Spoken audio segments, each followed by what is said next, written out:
Good evening, ladies and gentlemen. My name is Varun, and I head marketing for Shine. On behalf of Shine.com and Hindustan Times, I welcome you all to the Gurgaon edition of the Hindustan Times Shine HR Conclave. It is my privilege to welcome you, and I acknowledge you all for taking out time to join us this evening. The topic for today's discussion is reinventing the performance management system. Times have changed. With new businesses developing in the growing economy, millennials are getting endless opportunities. More and more of these millennials joining the workforce is creating a new challenge to manage them, a new challenge to appraise them. One of the biggest challenges which the conventional employee management system is facing is how do we evaluate and appraise these millennium workforces and these dynamic races. The new generation wants to raise the issue, and the new generation basically wants immediate resolutions and immediate feedback on the performance. More and more companies have decided to radically re-engineer their performance appraisal process. The 36 Hindustan Times Shine HR Conclave, Gurgaon edition, weighs upon the key issues whether the good old proven management system of appraising and performance management system still holds relevance in the new age of millennial workforce, who are transforming the physical and traditional boundaries of our workplaces. With this context, let's begin with the conclave. To start off, I would like to invite Mr. Sudeep Narayan, Director Digital and Press, Volvo Auto India, for the opening note. Mr. Narayan, over to you.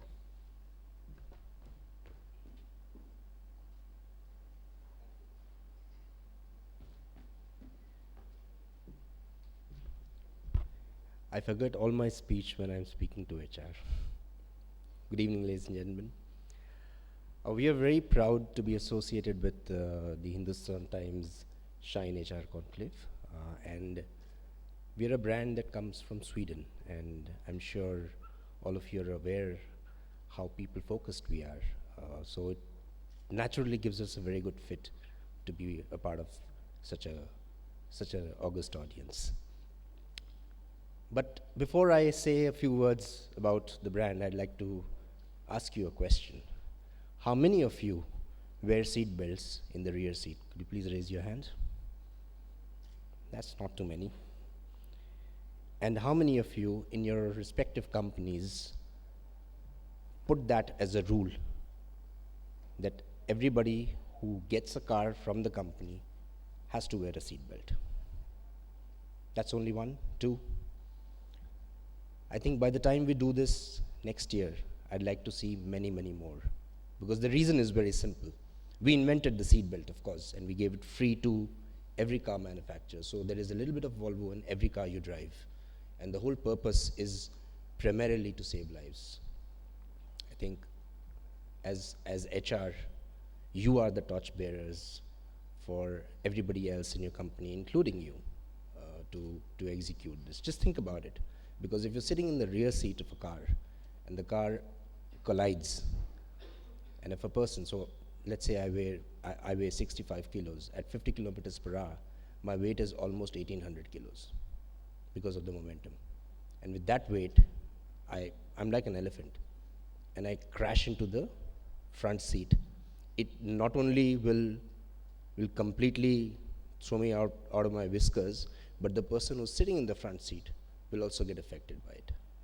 So just a small food for thought when it comes to safety is something which I think you can propagate this in your respective organizations, amongst your respective, because I know one thing for sure, I may not listen to my MD, but I definitely will listen to my HR, especially when it comes to the year end, especially when it comes to appraisals.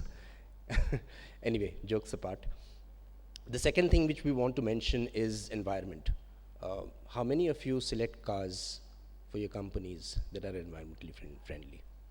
I mean, the whole debacle happened last couple of days with the Supreme Court ruling of sub 2-liter cars, and I got a lot of calls from media to comment how adversely we would be affected by it, and my answer was no, because we as a brand think about sustainability much more than most other brands. We are the only car company that, and I'm not giving a sales spiel, please. We are the only car company that has gone out to the media in 2010 and said that all our cars will be powered by sub 2-liter engines. I think that's another food for thought. So when you're, when your board of directors or whoever's eligible for an automobile, be it a bike or a car, please do check a little bit of carbon footprint of the brand that you're buying. That's our second pillar of the brand. The third pillar is we're designed around people. And I think that is something which, more than us, I think you guys are experts in, because you manage people all the time. And here I'd like to say a little bit about how people-focused we are, in the sense that we design cars around people. We put people in seats, and then we design the car around them. So be it ergonomics, be it safety, technology, comfort, styling, everything is around that. So that's the third reason why we are a good fit for this. The fourth reason we are a good fit for this is our dealer in Gurgaon, Sweet Auto. I think they've taken the initiative, so thank them for being a part of this. I wouldn't like to bore you all much, but yes, next time when you think about cars, although there is a lot of talk about pollution, air pollution, inside and outside the car, we did a press activity wherein we got one of those meters which check PM 2.5 and PM 10 outside the car and inside the car. It was received very, very well with the press, because the proof is in the pudding, in eating the pudding, and they actually saw it. So these small things, when you make brand decisions, be it automotive, be it anything, be it even a holiday destination, or a mice for your team, please, our humble request is, I'm sure you would be doing it, but please put that into your consciousness, so that every time you do something, there's always a much better thought that precedes it. Thank you so much.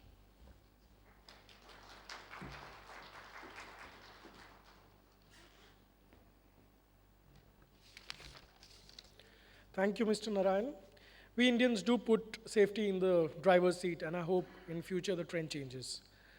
Let's move on to the panel discussion now.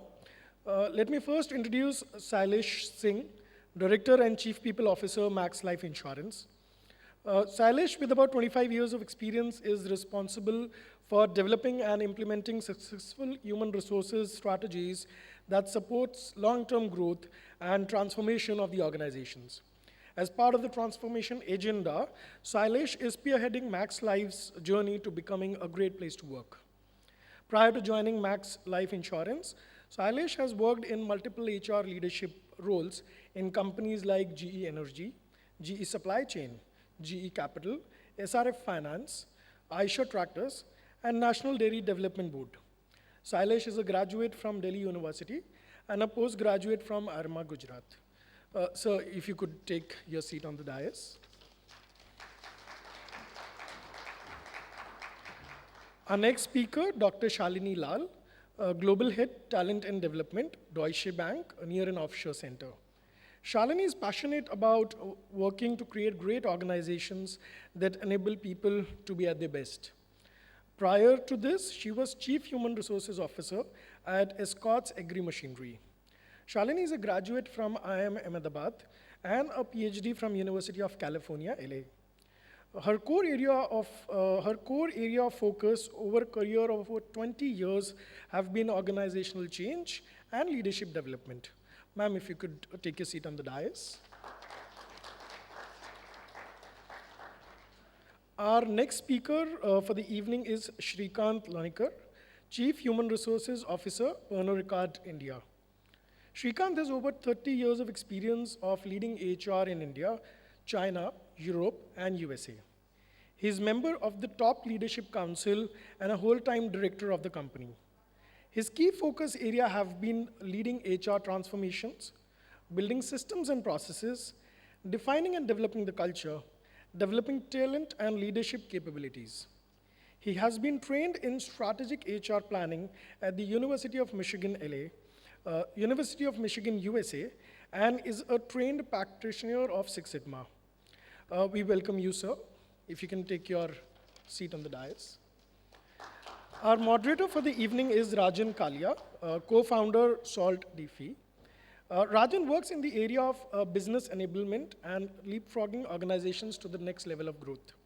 He brings in rich experience of 22 years in human resources in varied settings. In his past, he has worked for organizations like Max Life Insurance, Coca-Cola India, Aisher, and Ballapur Industries. Under his leadership, Max Life Insurance has won Great Places to Work and Gallup Best Workplace Award. He is a startup specialist and has set up HR systems for two of the very well-known organizations known as Coca-Cola for Southern Zone and Max Life Insurance. We welcome you, Mr. Kalia. Pankaj Rai, Director HR Kohler, and Rachna Mukherjee, CHRO Schneider, was supposed to join us, but because of personal emergencies, they were not able to join us. We regret their absence. We will have a Q&A session at the end, so you can interact with the panelists with regards to your concerns and questions. I would request you to put your phones on silent, and over to you, Rajan. Thank you. Oh, that's too loud. Shailesh said that they should make my mic loud. It looks like it's too loud. Can you hear me at the back? Oh, all right, great. So good evening, and thank you for joining us today evening. We're going to have some lively session. So can I have some light on the audience also, please? I would like to see them, if it is a possibility. I wouldn't get, thank you so much, yeah. So we are going to make it very interactive from the start itself. What I'm going to do is, I'm going to be actually representing you. So the questions are going to be, more or less what you would have liked to ask the panelists here. And the way we're going to play it is around 45 minutes of questions, which I will ask on your behalf to the panelists here. And we're going to then open up for question and answers. The topic is very, very interesting about performance management. How many of you read Harvard Business Review regularly? Okay, so how many of you have seen in the past 1 year Harvard, taking on performance management articles? Do you remember? Anybody remembers the article from Harvard? Getting diminished. What else was published in the Harvard? The last 6 months Harvard. My partner Mark says that Harvard Business Review has become actually human resources review. So most of their, if you will look at their past 6 months of issues, most of their, the carrying news is all about HR. And obviously you heard a lot about performance management being talked about. How many of you struggle with performance management yourself every year? How many of you have subordinates? Let me see, how many of you have subordinates? Okay, you have subordinates. So you do their performance appraisals. You hate it or you love it?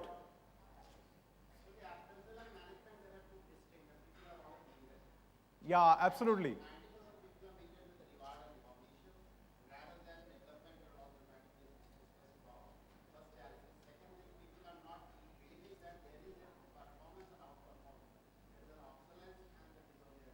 Okay, great. So what we're going to do is we're going to actually start with not so much of opinions, because all of us have opinions about performance management and what performance the way it has to be measured. We're going to talk a little bit about science, and we're going to talk a little bit saying that what does science have to say about performance management? And performance management, as you know, the science has been applied not only to corporate, but it has been applied to athletes, it has been applied to various fields across the world on performance. Wherever humans are performing, you like to check how do they do that.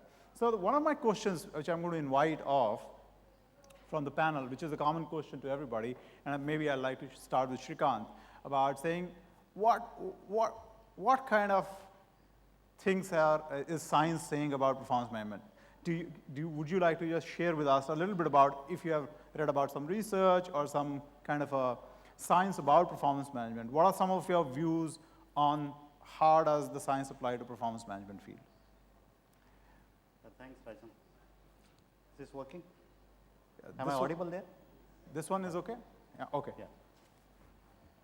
Yeah. See, my sense is, it's about human beings. Though it is called as performance appraisal or performance management, finally it is a person's appraisal. Okay. That's where it has landed. That's unfortunate, but that is the reality, and that's where the science or psychology that comes into play. What I have learned is that, people generally don't like to get assessed. People generally don't like to get compared. People generally would like to avoid competition if given a chance. But these are some of the very, very essential aspects of a business organization. And because there is a competition, there is a comparison. Because there is a comparison, there is an assessment.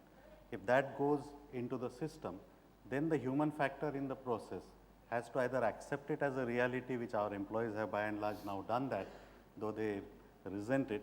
But fact of the matter is that how it is done, that makes the biggest impact to So people. you think how makes a difference in appraisals? In the sense, you have 3 rating scale, 5 rating scale, 5 or 4 rating scale, and then most important is there is an individual assessment on one side, and there is a collective assessment, where you do rank order or bell curve, whatever we call it. Okay. The biggest problem that people have is more about when I compared with somebody else, and then I am told that you are in this particular level in that rank, or in the bell curve you sit on right hand side or left hand side.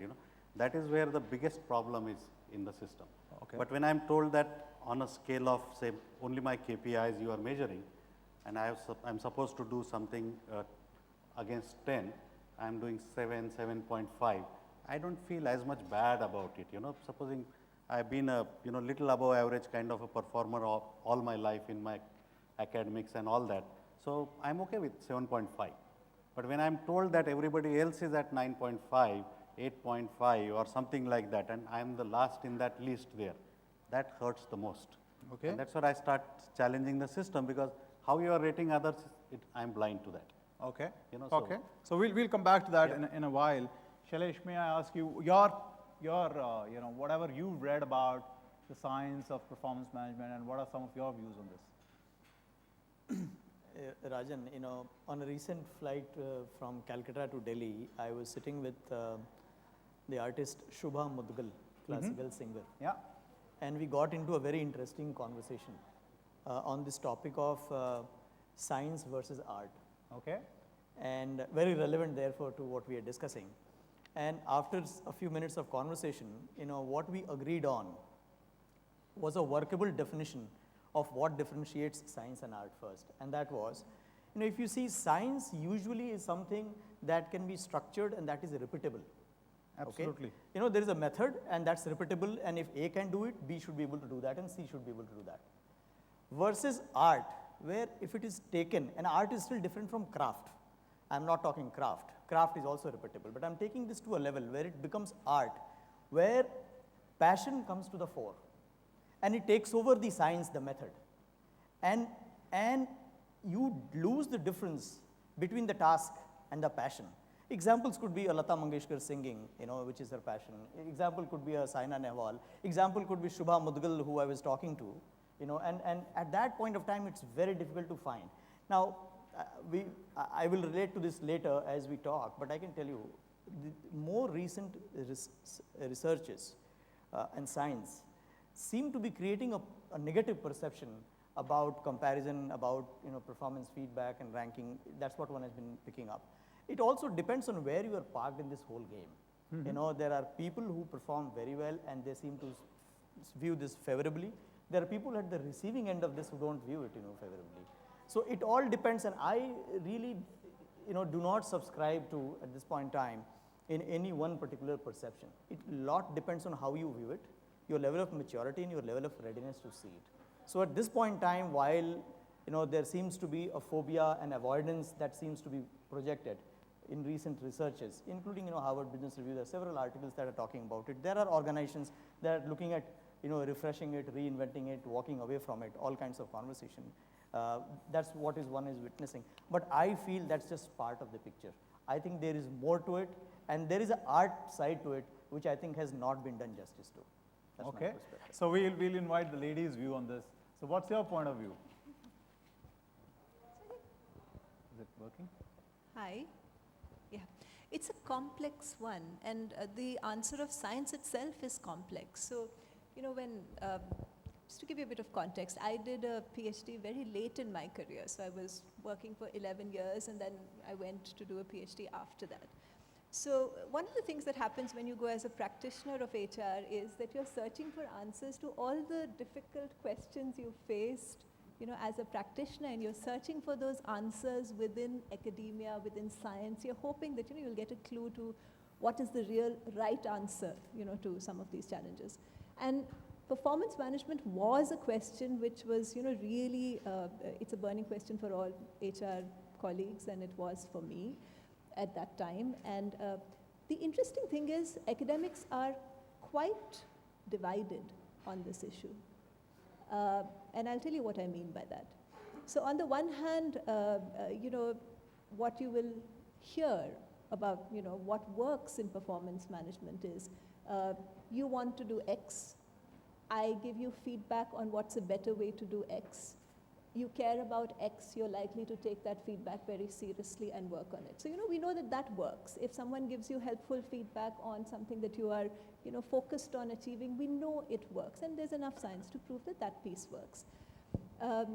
We also know that people are likely to extend themselves beyond what they, a comfort zone, if they believe that the probability of their achieving that outcome is about 50%.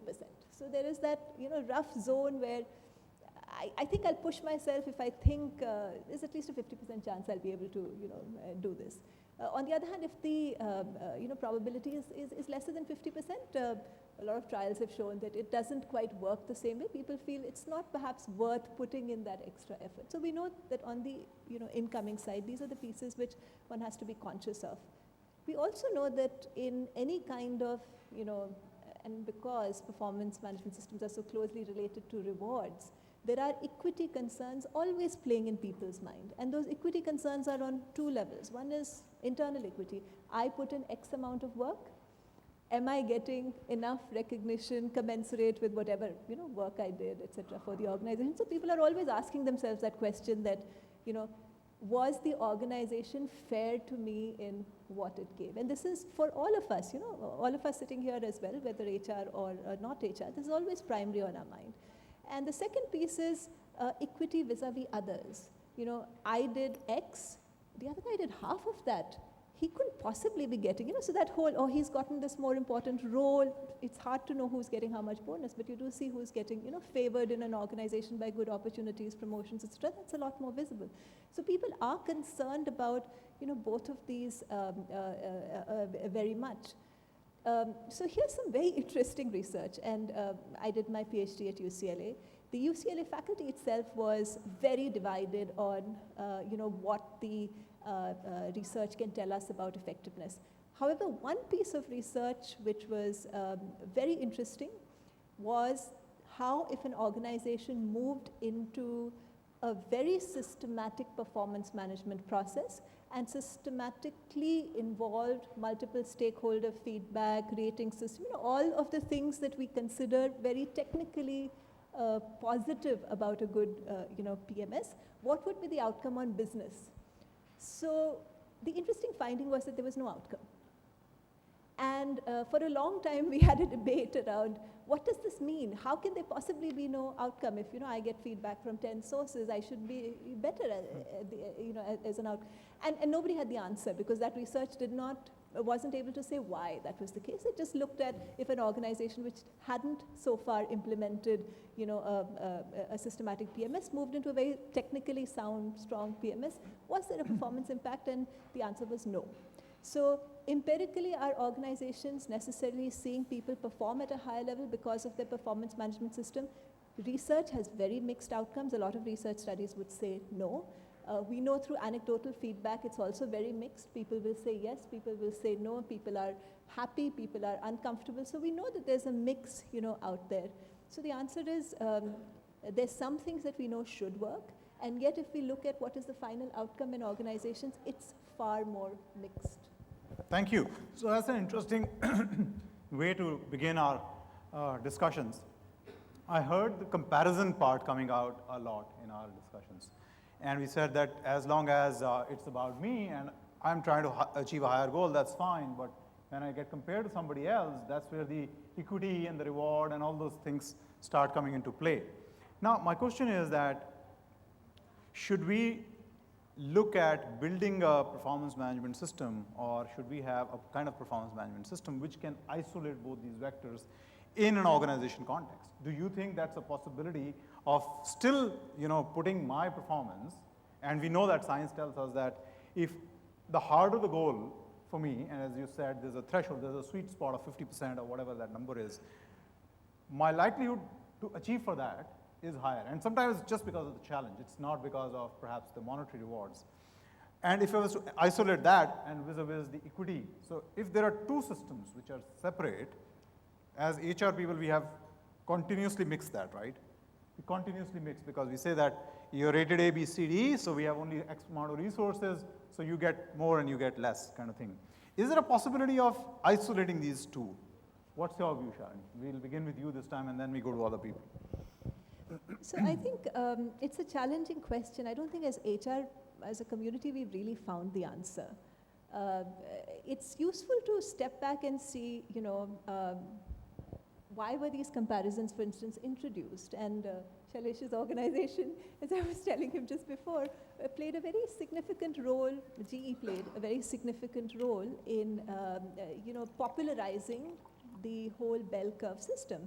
And at that time, and please correct me if I'm wrong, when the bell curve was introduced in GE, it had a particular purpose, and that purpose was, can we shake the organization out of complacency, and can we make sure that people who are at the bottom in terms of performance are moved out of the organization, and the whole organization is shaken up with this and energized with this intent to reinvent itself, etc. So there was a very definite context with which the practice was introduced. The practice, of course,